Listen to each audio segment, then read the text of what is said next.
Hey, Jenna. Hey, Dom. So, a lot was happening right as we sat down to record this week's show, huh? Well, there was really only one big story that was happening. They picked a pope.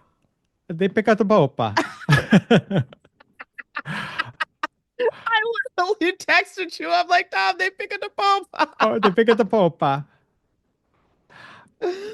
And we had to take a break. It was so funny because we were gonna start recording. We're like, okay, you got me into it actually, because I Well, wasn't gonna because watch yeah. this. No, I couldn't not watch it. I'm not even Catholic, and I was invested in the drama of this moment. I was just like, whatever, I'll watch whenever they post on TikTok. But you got me into it because you're like, oh, look, there's a hand. There's a hand in the curtain. I think we go over there. I was like, okay, we have to watch this now.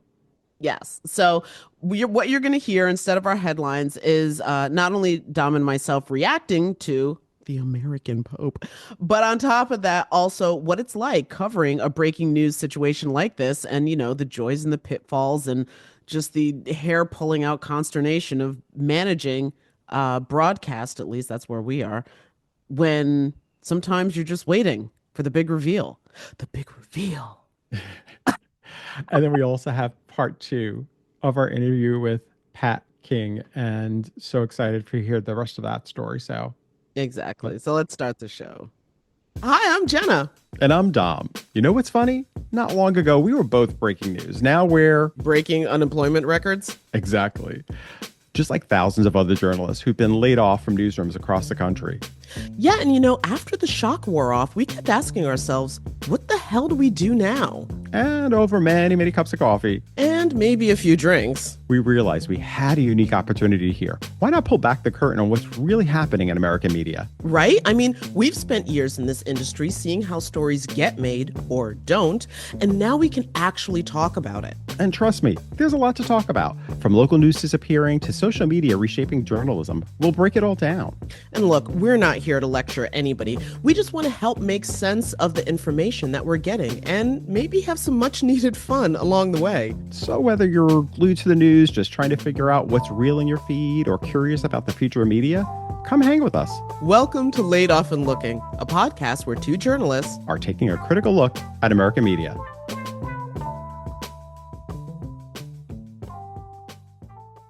wait, the curtain moved. Small, here we go! Here he Oh my comes. God, here he comes! It's Here the they come. Popa! Who is it? It's an American They Monsignor, picked an American? They picked one of ours? and they're saying he's a moderate. Look at them pulling a shocker. Wow. First of all, Cardinal Dolan must feel a type of way right now. But oh my God, I Wow. never would have guessed. I've got to say. I They mean, but you picked the see, isn't this interesting how American. this is how they work too sometimes, right? Like they'll have all these names of people that they throw out there that are, they're the top contenders. And then all of a sudden it's always this pope that comes out of nowhere, or it feels that way at least. Well, I mean, that's part of the suspense of the show, Dom. It's kind of how it worked in Conclave, the movie. It's like Oh my God. wham, Okay, there it so is. here's my question. Um, what I well, actually, do I know what my question is? I'm still stunned that they chose an American. Um, I've got to say, I'm surprised. I'm surprised. Robert Prevost of the U.S., the first American pontiff in history, he'll be known as Pope Leo the 14th. Huh. oh, Interesting. This do we comes know his after. birthday? Is he a Leo? He's born September 14th, 1955. So he's 69. He's a Virgo. Oh, cover this because I mean we've both had instances where like news broke, Oh, and then that weird awkward whatever it is as you're waiting for the rest of like you know what I'm saying, like when you've gone like yeah. breaking news but you don't have I the full story. yeah. Yeah, that's what I that. cover I mean, I covered when who was the Pope? It was 2005. Who was the Pope that passed? Then it went to Oh, Pope John Ben. Paul but died. Oh, is that when he died in I nine think in that 2000? was. I think it Hold on, was. I No, gotta we'll look. look it up. Okay. Because I just remember the dude who died had been Pope what felt like forever. And then we got, and I have to stop calling him Palpatine because that wasn't his name. Oh wow, it was him. I thought so, yeah, because I remember he had been the Pope my whole childhood. So when he died, I was at Fox. I remember it was a crazy time. 2005 was nuts because there was a lot going on. There was Katrina happened. That was There 2000. were Whatever. Anyway, I don't remember. 2005. Yeah. Okay. It Wow. happened August 2005. So yeah, it's 20-year anniversary this year. Wow. Um, yeah, but it was so Katrina happened and then the Pope and there was other stuff too. It was like The war in nonstop. Iraq. Uh, that was still, but yeah, that was, as I'm just making sure. Yeah, Katrina was August, 2005. But wow, I remember that, uh, I was asked to help book because what was, I think they weren't, I don't know if anybody expected anything was going to happen. Anyway, I had to book overnight. Like I had to book the overnight shift covering the Pope stuff. And it was just like I had to book guests for every hour. And I somehow locked into this book publicist. It was like it was a weeknight and it must have been like, I don't know, 7 o'clock. I'm by myself and I'm in charge of booking overnights through the early morning hour. And I just remember that I was by myself. And then actually, one of my other friends and producers ended up staying, but I was in charge of really booking the entire. And it was just like I looked into working with this book publicist who had all these great authors who were religious authors, and I Wow. just booked them. I booked everyone. They were great experts too. And I remember one of the overnight people hosts because I had to also do packets and I wrote intros for each of them. Mm-hmm. And I remember one of the hosts was just like, "You did this by yourself?" I'm like, "Yeah." I'm like I It just was just me. it was just me. I said, I he's like, and he was so I forget his name too. He was really he was not he was not always super nice to everybody, but he was very appreciative of that because he was like, and they were great and the packets were great. I was like, it just worked out because I'm telling you, had I not run into that book publicist along the way, I would have been so screwed because I would have had to just like book people individually, and that would have been Oh, difficult when that you're would have been talking about. insane amount of phone calls It's like yeah, to and book like vetting you're and looking, everything. Yeah. and again, these are overnight hours. You're Yeah. talking about 2, 3, 4 in the morning, 5 in the morning. It ain't easy getting people to want to stay up. And then what you do is you try to book people out of state or out of like we're on the East Coast. So you're looking for people on the West Coast, or maybe you're trying to get somebody out of the country. So, but that Pope thing, man, that killed me.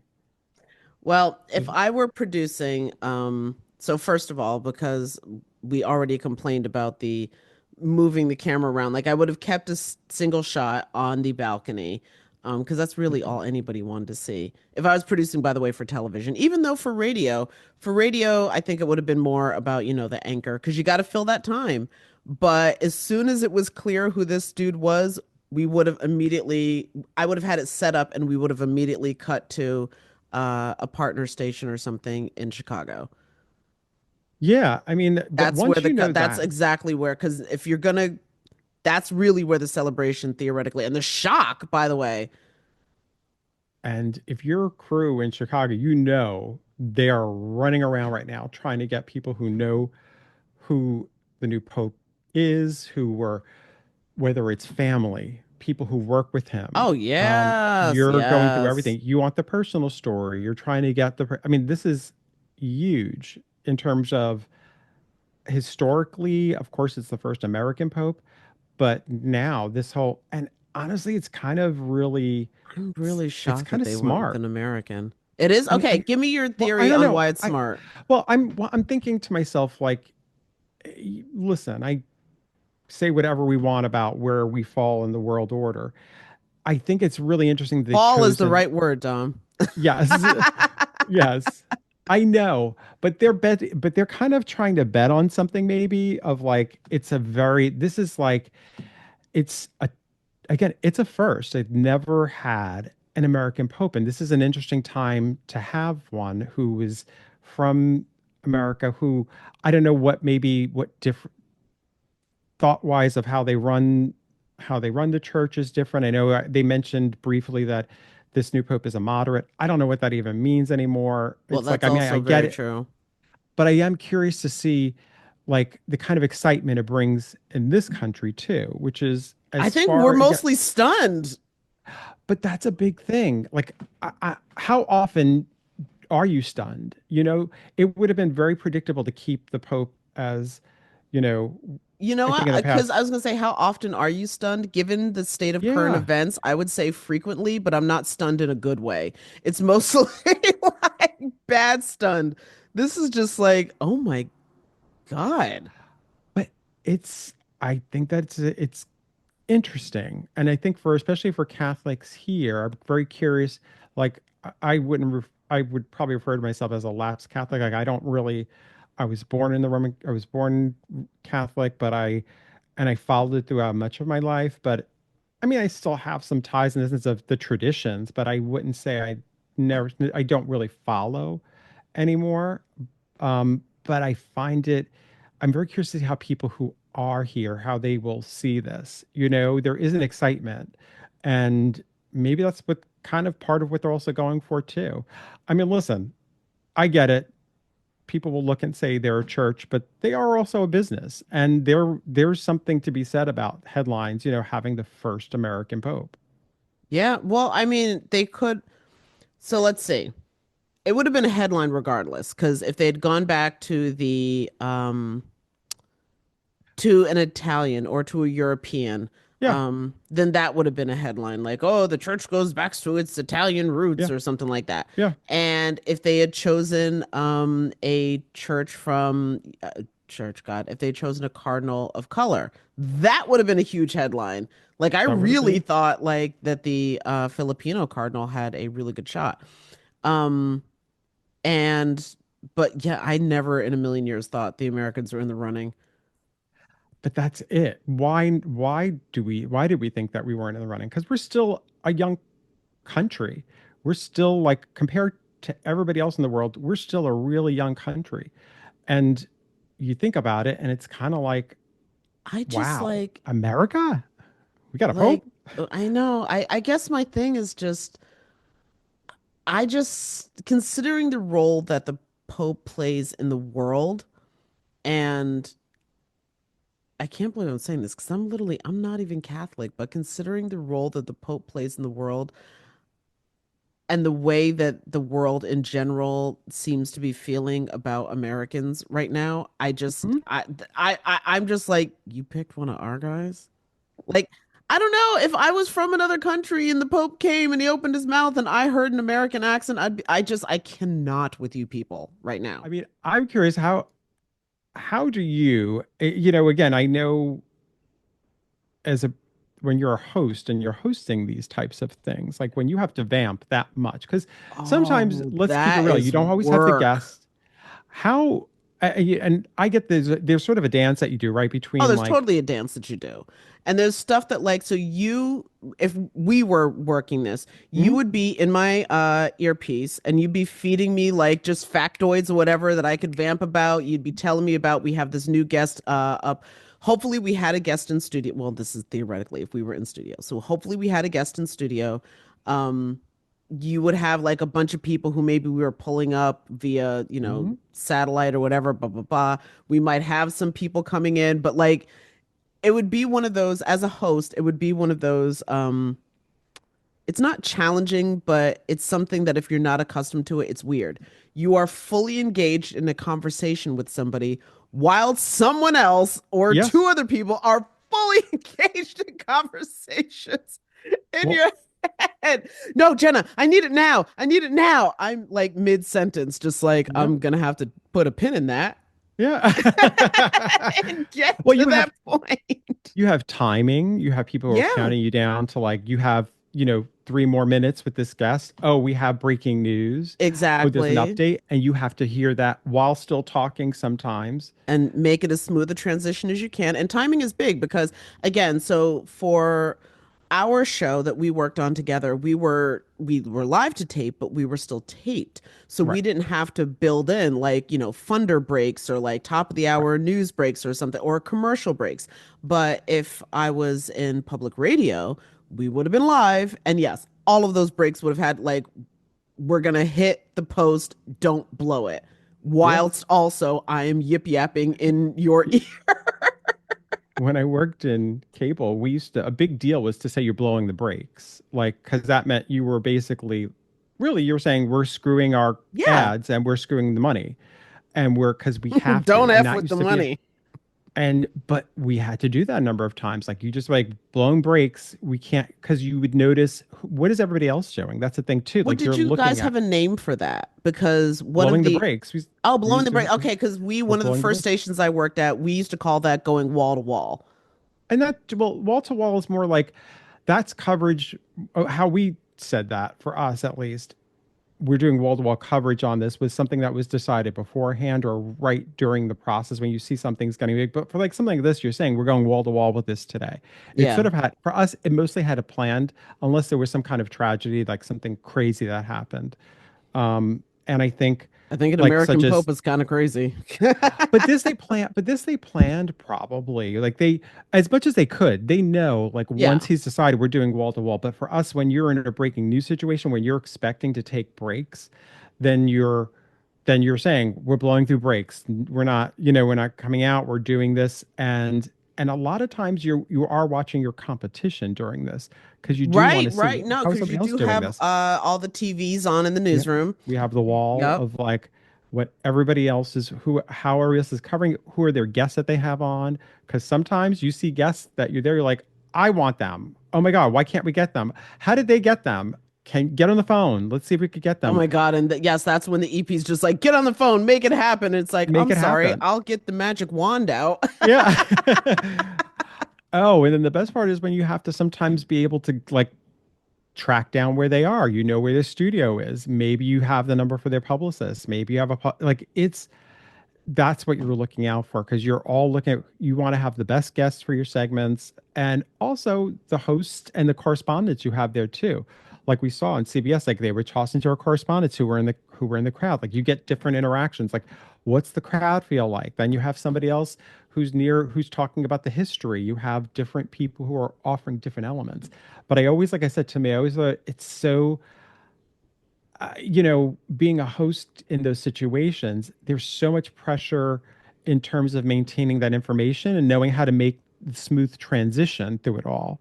Because Yeah. that's not easy, because you still have to be thinking, you have to be listening and you have to know your times. You're depending on the producers to give you the right time. Don't, that's the thing too, the countdown. Like people would sometimes in a situation like this, you start counting out, like we have 3 minutes till our break and then you're like paying attention or we have 3 minutes till we go to the let's say one of our correspondents Hmm. and then sometimes you have to be maintaining that conversation and knowing what you want to get out of this interview. It's not like you're like, oh whatever, I have 3 minutes to waste. You have to, right, Jenna, like you're Yeah, there no, that's thinking of 1000% true. And let's see. For it's very strange because the television that I've done again has been taped television. And no, sorry, we did have a countdown clock. It was under the yeah, camera. Like there was the yeah, teleprompter with okay, so because I'm just like, because I remember where the we did. countdown clock was in the radio we studio. tried to we tried to do live to, I mean, we definitely did. Yeah, we tried to do live to tape as much Because as I we can could. actually, I've gotten to the point now where I can handle that pretty well. Where like if I can see where the time is, like I've come to understand enough of like the cadence of my voice, etc., Hmm. how much time, blah blah blah, da, da, da, and boom, and still hit the post. It's just It's like I such a said, the weird skill stress. to have. Well, it is because it's got to be like I said. It's like, and I guess it's something, and you tell me. But like, I feel like it's a skill to have. But like, you feel like it builds up? Have you noticed yourself, or have you always just had that skill, or was that No, something no, you no, just? no, no. That was something that I had to learn how to do. Like I definitely had to learn how to do that. It's not like I said when you have somebody in your ear, and it's I really do find it funny because to explain it to somebody, it's like just have an ear pod in and have somebody talking to you. And, listen to a podcast and talk to somebody while you're doing that and see And how it that's feels. exactly what it's like. That's exact because it's an ongoing conversation where somebody's talking to you, and like there's a talk button that is in the control room that is being used to like Jenna da da da Jenna da da da Jenna make da da da ask this question da da da da get him to say this. We'll circle back to that while you're trying to have a natural flow of Yeah.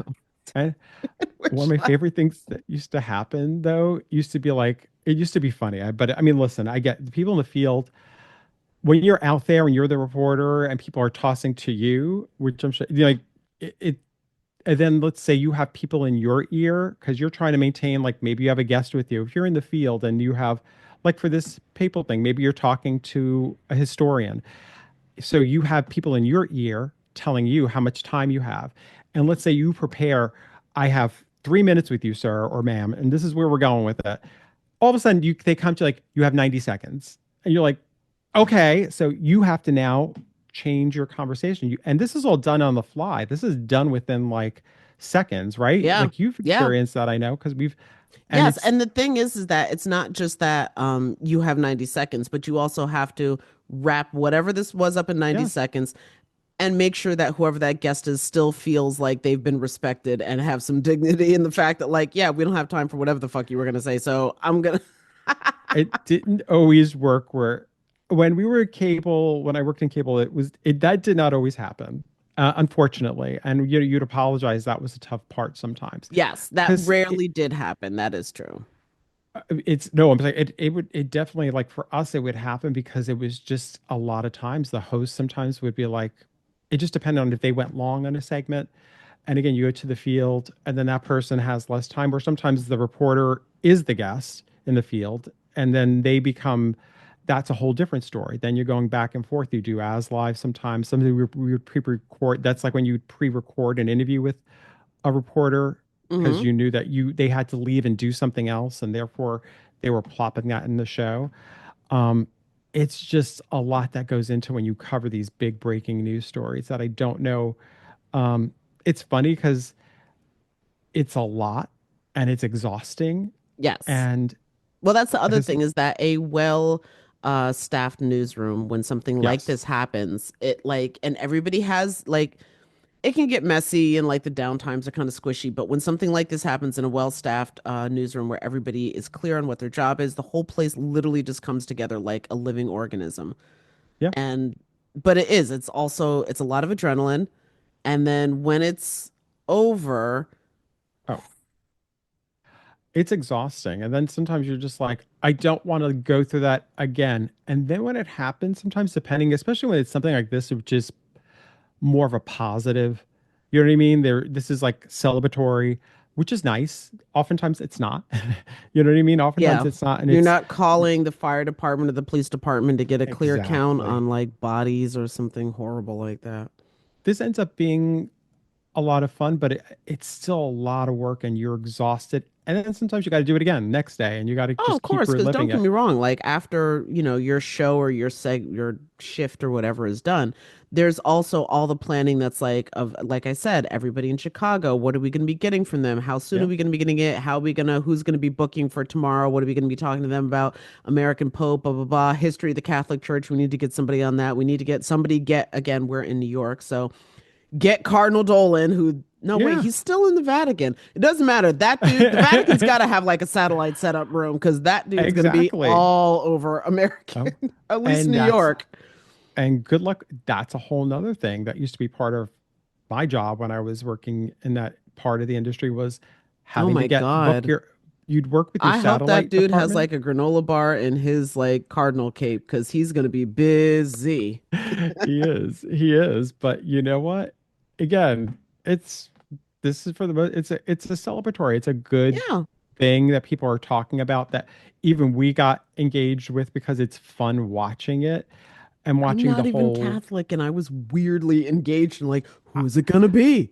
I wasn't gonna watch it till you brought it up. I was like, okay, I'll watch it on when they post it on TikTok and I'll just see whoever the person I was was. like, I'm not. But But you it's get the hooked on it. drama. It's the It's the pageantry. drama. Yeah, it is. It's when you say the reason why we started watching it was also because you were like, at one point you were like, oh look. I think the curtain moved. And I'm like, did it? I'm like, is it going to happen? And then all of a sudden you get hooked in and you're like, fine, I'll watch it. It's fine. And it is fun though. I have to say, it's a lot of fun. Yeah, so that was a lot of fun, and we have an I still am not. I think a lot of people are stunned that we have an American Pope.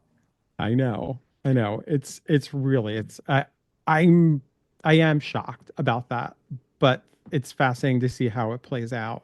Well, But what's also really, yeah, no, I and was gonna also say how what's yeah. How no, we it was keep I was stepping on each other. it's because we're both so excited. It's Well, like no, because late night is gonna be lit for this.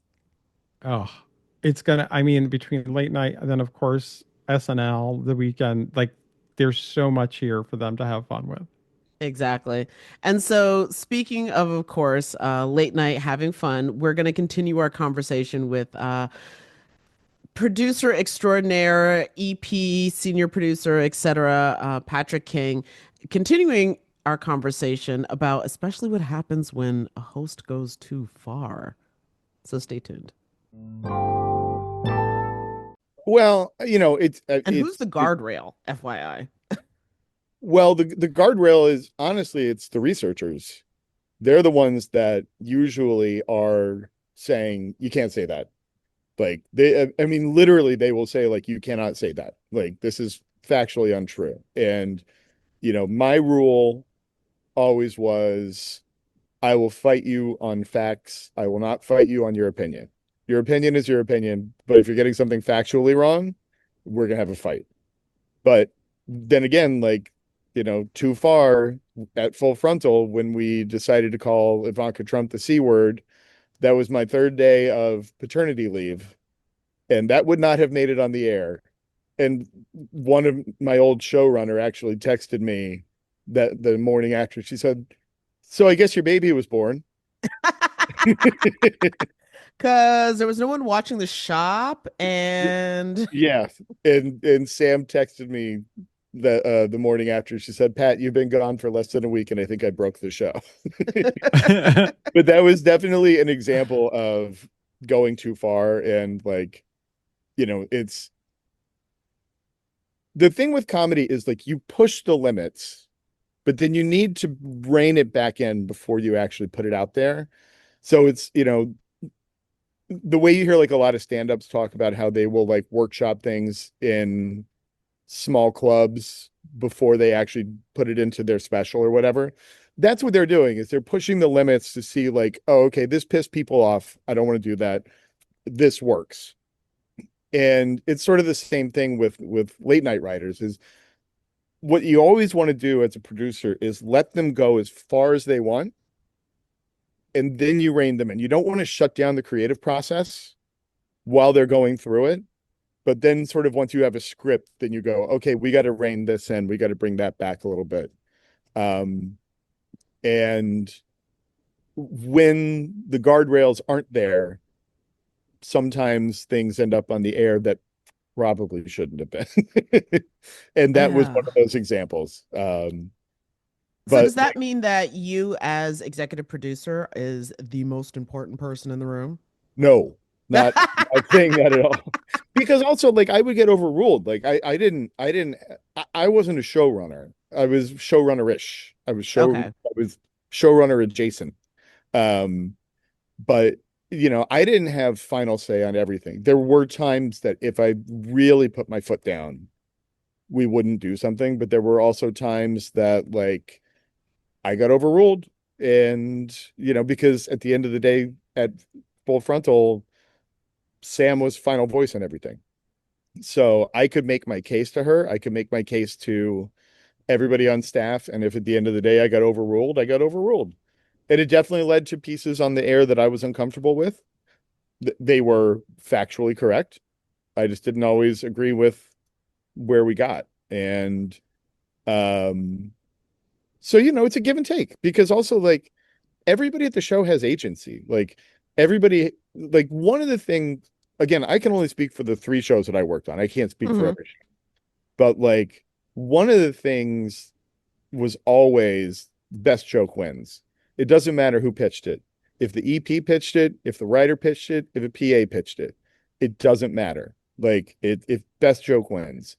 And so that was sort of like always the ethos that it's like, even if the EP doesn't like it, if most of the staff thinks it's a good idea, we're going to do it.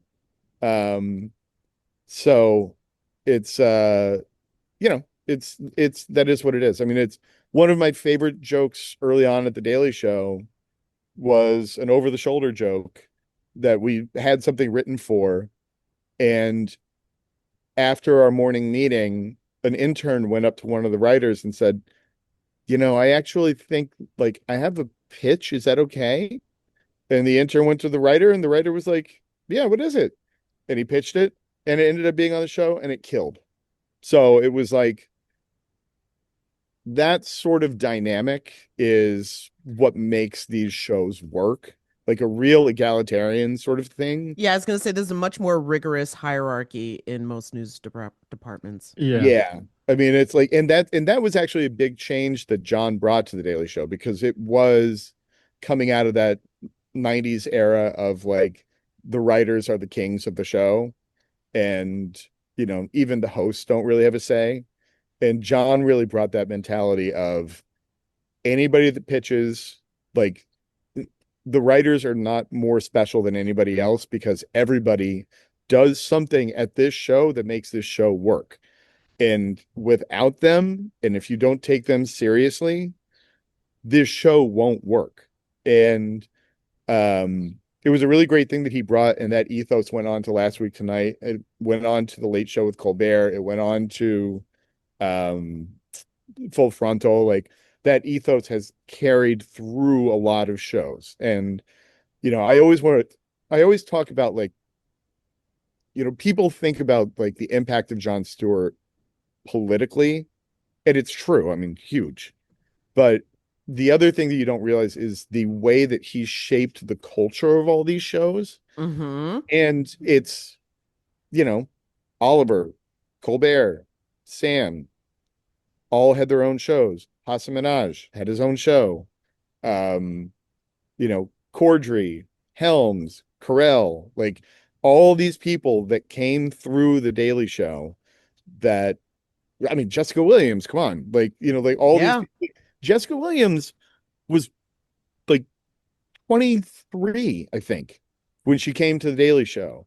And like nobody knew her, but John saw her reel and was like, that's a talent, and brought her on. And now, she's acting next to Harrison Ford. So, like, so it's the impact that he's had on the larger culture, not just on politics, I think is sometimes a little overlooked. You know, looking at the content that's on the show, so Mm. what comes first when y'all are working in that bubble? Like, is it the news or is it the joke? Like, what comes first? Like, what dictates what you're I mean, covering? it's a real chicken and egg thing. Like it's like I remember um there were so many times that we would have like a thing that was just like a takedown of the Democrats, and it was going to be brutal, and we were going to be ready to go with it. And then Fox News would go crazy about something overnight, and we would just scrap it because we were like, well, this is funnier and it makes us angrier. And that really was like, in a weird way, it's like the anger is what drives the comedy. It's like a very Lenny Bruce kind of a thing. Like it's like this thing really pisses me off and I need the world to know about it. And now let's write some jokes about it.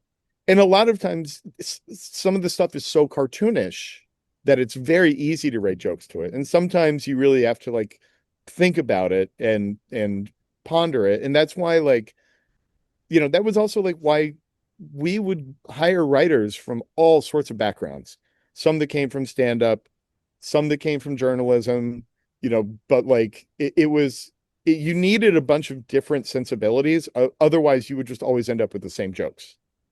Well, I mean, that makes perfect sense, but I had no idea that they weren't all comedy writers. No, not originally. I mean, it's like, to Tim Carvel, the EP and head writer of Last Week Tonight, was, I think he wrote for Forbes before he started writing. Wow. And he is a monster in the best way. He's one of the sweetest people in the world. But we would, like when I was at the Daily Show working with him, we would take stuff to writers, we would give them like the research, and they would turn in like a 5, 6, 7 page draft for their script. He would turn in a 20-page script in 2 hours. It's like it makes me think of Hamilton, like in Hamilton when they're like, and Hamilton wrote the other 51. Yeah, literally just doing the most, dude. We appreciate the But effort, but this is the most. but that's also why he's so good Yeah. at being the head writer there. I mean, it's like he's brilliant. He's the sweetest person in the world, but his pen is a knife in a way that like I've never seen before, and he's just wonderful. But to get back to your original question, like, it's like the story dictates the jokes dictate the story. It's a day by day thing. There's not like there's no set in place like way to do it every week. It's sort of like every day, every week is a little bit different. And so sometimes it'll literally be like a story that we weren't even planning on talking about, but somebody comes up with a killer joke. And so then you're like, all right, we got to do it. And then there are other times that it's like, this is going to be a tough one. We got to figure out how to make it funny, but we need to talk about this. Like I did a piece at Last Week Tonight on oil workers in North Dakota. Seems like it's like rife for comedy. Hmm. Um, and it was just like such a dark story overall. And like it didn't, we even used a clip of like a guy's body burning on the side of an oil derrick. And it was like brutal stuff. And it was like, but we still have to make it funny somehow. And Right. like, so but it was a story that John was passionate about, or John Oliver was passionate Yeah. about, like really wanted to tell. And so, it kind of goes both ways. It's story to story. There are some stories that you're just like, we can't make it funny. And then there's some stories that are like, it's too important not to tell. So, Are there are there any jokes or for any story that you've been on the shows you've worked on where it was a phenomenal joke, but it didn't end up making it, or anything that you were disappointed that didn't make it because it yeah, was so? yeah. I mean, I can't give the exact jokes, but there were definitely times when I was producing that, when I was like a lower level producer, that like we would have a structure sort of set in place for a piece. And then during the rewrite process, it's, John would sort of get, not John, I mean, it's every host does it, reads through scripts and then would sort of just get tired of some of the jokes and then forget that like those jokes added the context to make sense for the audience that didn't know the story that well. And so there were definitely times that I was like, no, don't take that out. It's not going to make any sense to anybody else. And there were other times also just like, it would be the sort of thing that I just disagreed with the way something should be structured. And I thought it was really good one way, and then it would get changed to another way, and then I would get very upset. But like, yeah, definitely times the jokes would get killed that were so good, but it was just that like people on staff kind of got tired of them, Well, which with was the notion, oh, I was gonna say with the notion of like punching up, punching down, like looking, which shows lean left or right. That seems to be a very big thing right now. mhm. Can the quote unquote other side, more conservatives, obviously, can that be funny? Because there hasn't really been a comedy show that seems to, uh, a successful comedy show, I should say, that speaks to the right. I mean, it can be. I mean, there are a lot of conservative comedians out there that are funny, but again, it's do you choose to punch up or punch down? Like Mm. you watch Gutfeld and you go like, oh, he's like picking on trans kids, and that's like classic punching down. And his show does well in the ratings, but it's also because it's the only conservative late night show, and the rest of the audience is spread against a bunch of others. Um, so when you think about it in that context, It's the other late night shows, if you combine their ratings, are much higher than what Gutfeld's doing. But it's a lot of punching down, and it's mean in a way that, we always at least tried not to be. I always tried to push shows away from name calling and, doing any sort of body shaming just because I thought it was cheap. It's also like, if we're going to go after somebody and make them feel bad, I want them to feel bad because of their like ideas and their Mm. policy things. I don't want them to feel bad because we like made fun of their cankles, like it's just not, to me, that's not funny. It's not smart. And it's just sort of, yeah, it's just like mean spirited. Let's So say it taps into like a different kind of, it taps into anger. Sometimes I feel like when you watch some of that, it's more about people who are angry and it doesn't tap into the actual comedy aspect of it. It's like it's comedy through an opinion, but it really isn't funny. It's not like actually going like, I think what the Daily Show, some of the other shows do that so well, where it's like you can laugh even if you don't agree with it. You can laugh you at can it. laugh. Yeah. Yeah. I feel that a lot. And I think that like, to go back to Fox News, like they've tried different iterations. Like they did the half hour news hour. That Oh, was I was there just for that. like, Yes. that was a supremely not funny show. And I like give them credit for trying, but Mhm. they, they were making jokes about Oprah. Like when Oprah endorsed Barack Obama, they were like, Oprah's got O magazine. So I guess now it's BO magazine. Get Yeah. it? Yeah. BO. Yeah. Sorry, that's Yeah. so bad. It's actually kind of I funny. know. It's the kind of thing that like if you did it on purpose to satirize jokes, then it would be Yes. funny. Like if it was one level above it, it would have Yeah. been but like Brilliant. It would have been brilliant. Maybe that's what yeah. they should have tapped into. We're making, yeah, The but the that's the, not what o- they meant.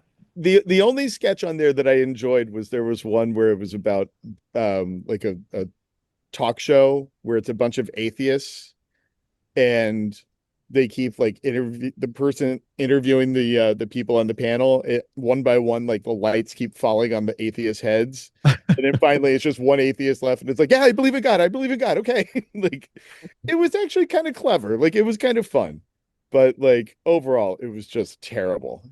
um it's here's the difference.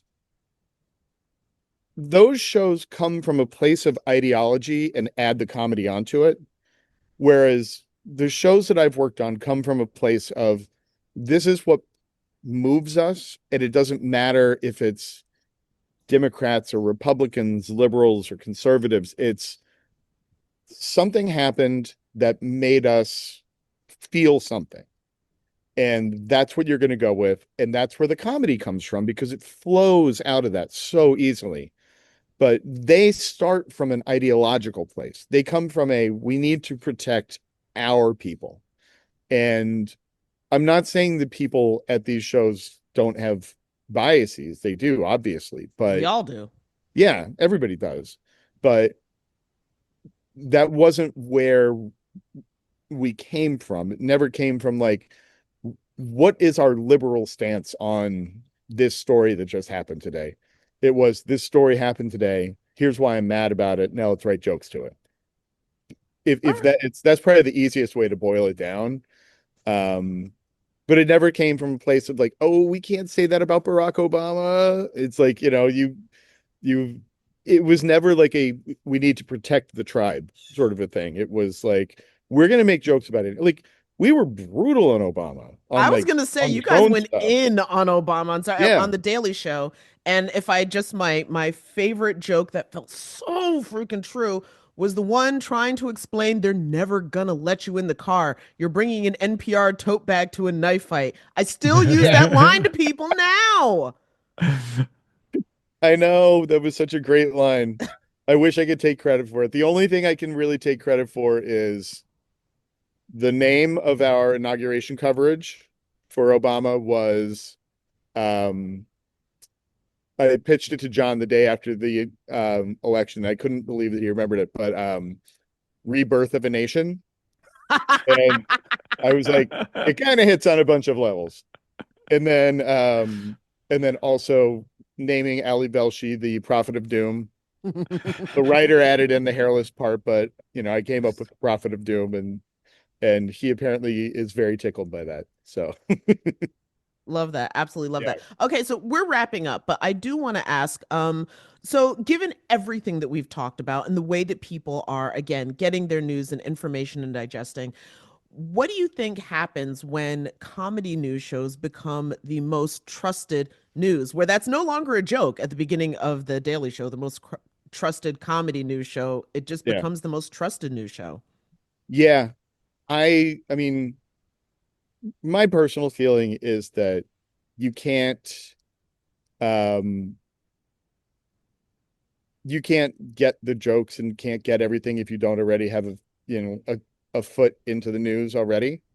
Like if we're making jokes about Stephen Miller, it's not going to make any sense if you don't already kind of know who he is. So I would say that there's no way it can be the most trusted source in news. It's I will say I loved in 2008 at the Daily Show when we were like we called ourselves the leaders in fake news, and now that's been completely co-opted.